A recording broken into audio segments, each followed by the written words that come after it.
Hello, I'm Rob McGlam. This is JMC 360. This is assignment 2.2, chapter 1, emotion in the media environments, in the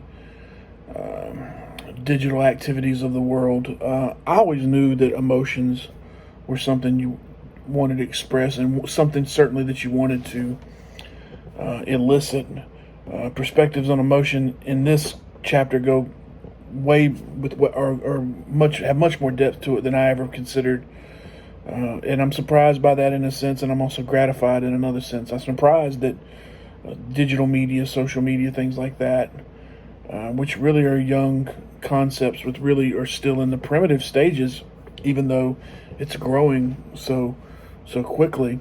They're still in the primitive stages. So the fact that people are researching it and wanting to understand it is something I find gratifying, because I do think it could be spiraling out of control. And then now you have AI, which can really buttress the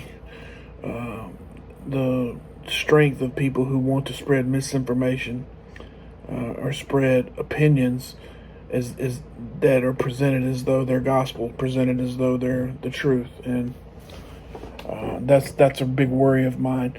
Basic emotion, dimensional. You had appraisal, and you had the psychological constructivist tradition. These are all good concepts. I think in 5 years it may disappear, and it may be a whole new realm of discovery and assigning a status and things like that.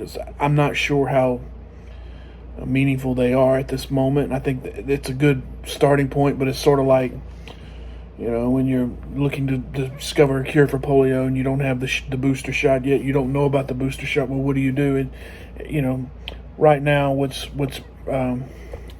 primitive may be solved in a few years. Right now, the concept of how we solve or how we view these problems may be totally irrelevant in 5 years. This thing is just growing at a rapid rate. I do know emotions, as I said, they are to be elicited. That's always been the case. You go back to the newspapers of World War II that were trying to coax a neutral United States into joining the World War, or things, just demonstrating the atrocities of World War II, and especially in Europe. You bring the pictures, I'll bring the news. So that's not something that's new. Representation, and it really boils down to financial reward. It's clout is what it boils down to. The concept of clout is what's changed over the years. Clout back then was getting the newspaper sold. Clout nowadays is getting the clicks. And you now, instead of news presenters or people who present their concept of the news, now it's influencers. And so we have influencers who want to get clicked, who don't really have the educational background in terms of what they discuss, but they know that if they espouse opinions and discuss things, that half the people are going to agree with them, and that's where they get their bones. Half the people, hey, what this person says, I agree with.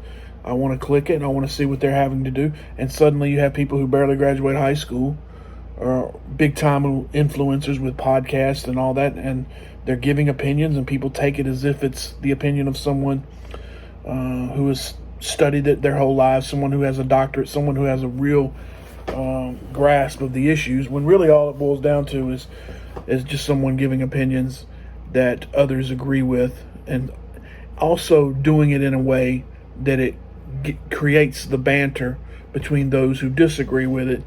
The banter is necessary to keep it in the loop, and then that's how you have staying power.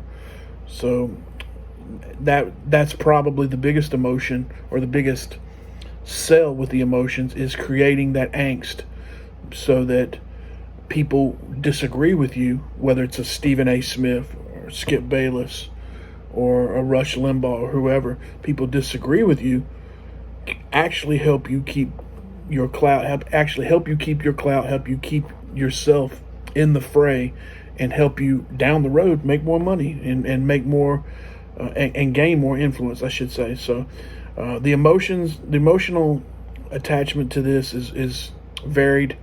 You need people to agree, but you kind of want to antagonize in these times. You kind of want to get people to go out of the way to discuss why they think you're stupid or why they think you're wrong, because that is essentially free advertisement for you as an influencer or as someone who's delivering the news.